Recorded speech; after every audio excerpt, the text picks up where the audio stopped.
Now, I can't find anything anywhere that says corporates can't look good in their headshot. They,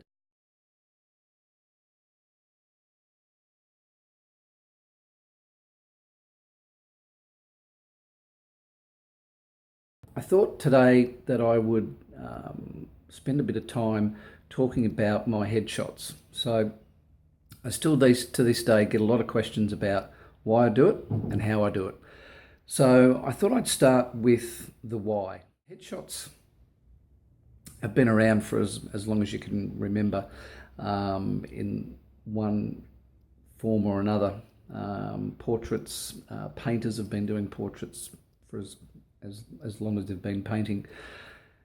And we've become a society that's very aware, particularly from a business perspective, in relation to brand. If you listen to the really, I suppose, well-known guys and girls that talk about branding, personal branding, and business, they talk about headshots, and they talk about putting your own brand and being authentic and being personal, and having relationship marketing, and all those types of things. And that comes down to you. People want to do business with people that they like. And the only way they're going to like you is if they see you. So you've got to become more than just a logo. And I think that for me personally, I identified a few years back social media that always requests some type of a profile picture.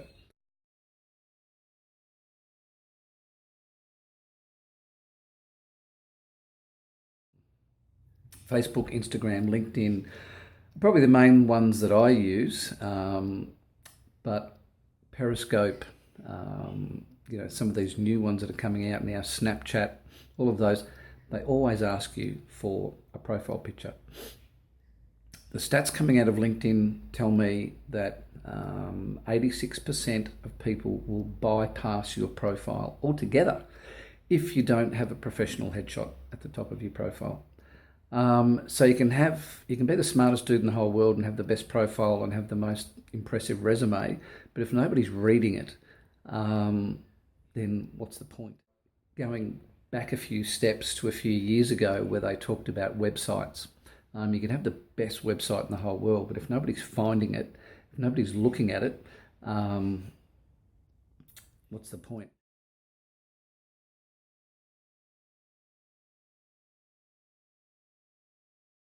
Now we've moved to this online world where it's all about personal branding. If you don't have a good headshot at the top of your page, at the top of your profile, then people are just going to move on. They're just going to go next. And as much as we'd like to think that nowadays people are not judging a book by its cover, I think they are more so.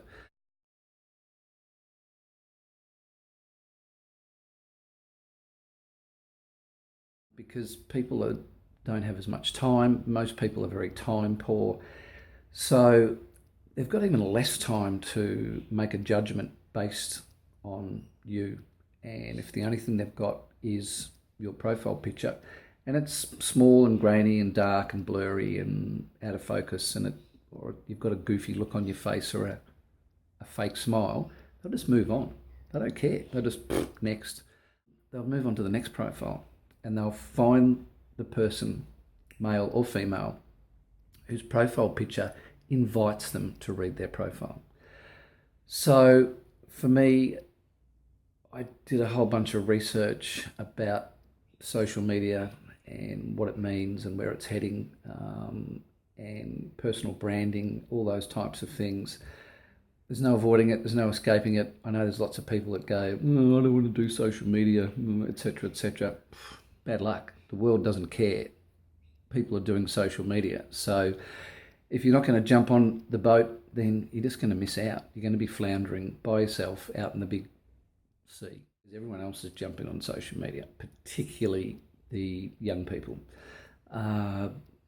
my kids 6 and 3 are already comfortable using iPads, iPhones, all those types of things. So, they're just going to take it to a whole different level. The stuff that they're going to be doing in 10 years, 15 years is going to be incomprehensible to what we do right now.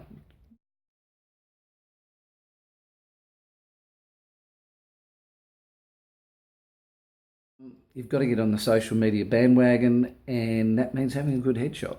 Sorry, but it just does. So, um, for years and years and years, headshot photographers have got away with being able to stand you up against a white wall and tell you to smile. To me, that's not good enough. To me, I wanted to create a brand for myself as the headshot guy.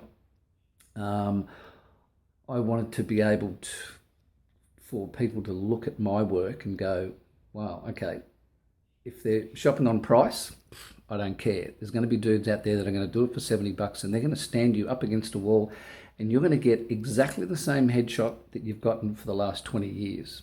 That's okay. That's fine. If you've got a budget of $70 and that's all you can spend on what could be your most important marketing piece for your business, if all you can spend is $70, good luck to you. Good luck in business. So I want to be here. Everyone else can stand you up against a wall and tell you to smile. My headshots are here. I offer 100% money back guarantee. So if you come in here, you don't like what you see, you walk out, you pay nothing.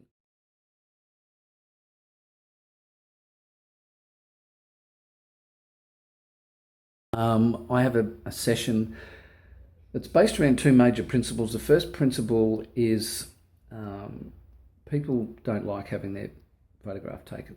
Most people, 97% of the population don't like having their photograph taken.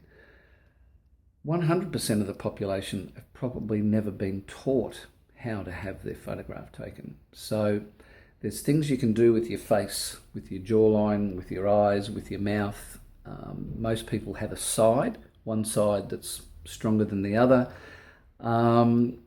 People also have things that they don't like on their face. So I step you through a process which makes you look as good as you can possibly look. I'm not going to turn you into Brad Pitt or Angelina Jolie. I'm not going to make you look like those guys. I'm going to make you look like the best version of yourself that you can possibly look. So, and I do that with a range of techniques that, like I said, works on your jawline, your eyes and your mouth. And they're the three main things that make up your expression.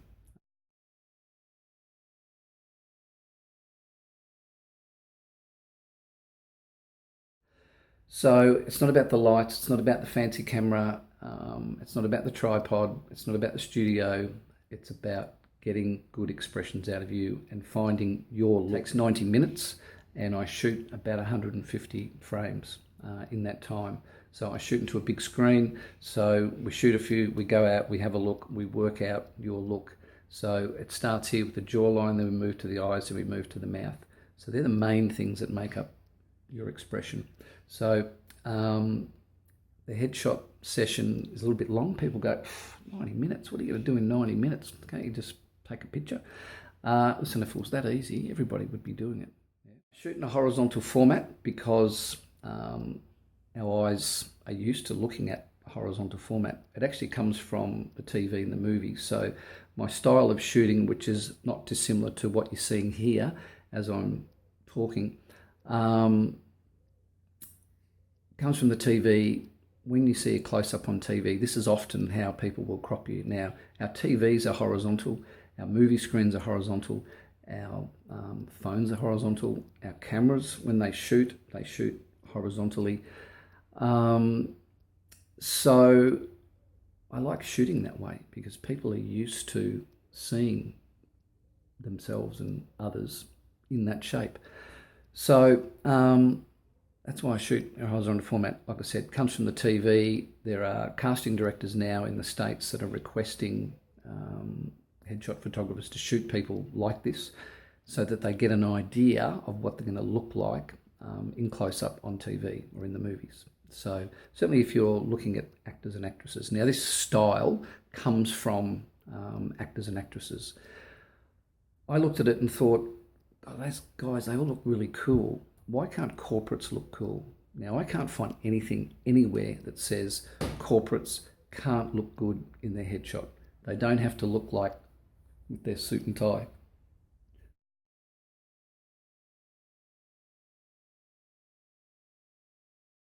Yeah, they can still look cool, they can still look good. So more and more people are coming to me because they look at my profile, and obviously I do the research and I ask them, hey, why did you pick me? I'm not the most expensive and I'm not the cheapest, but most people will tell you my portfolio is better than anybody else's kicking around. So I spend that time. I want to get those expressions. I want to make you look as good as you can possibly look in your headshot session. So that's all I'm going to talk about headshots right now. In my next session, I'm going to probably talk about how I do it, rather than the why I do it. Now, the why I do it, hopefully that gives you a little bit of an insight as to why I'm doing it, um, and I suppose the social media reasoning behind why I do what I do. So that's it.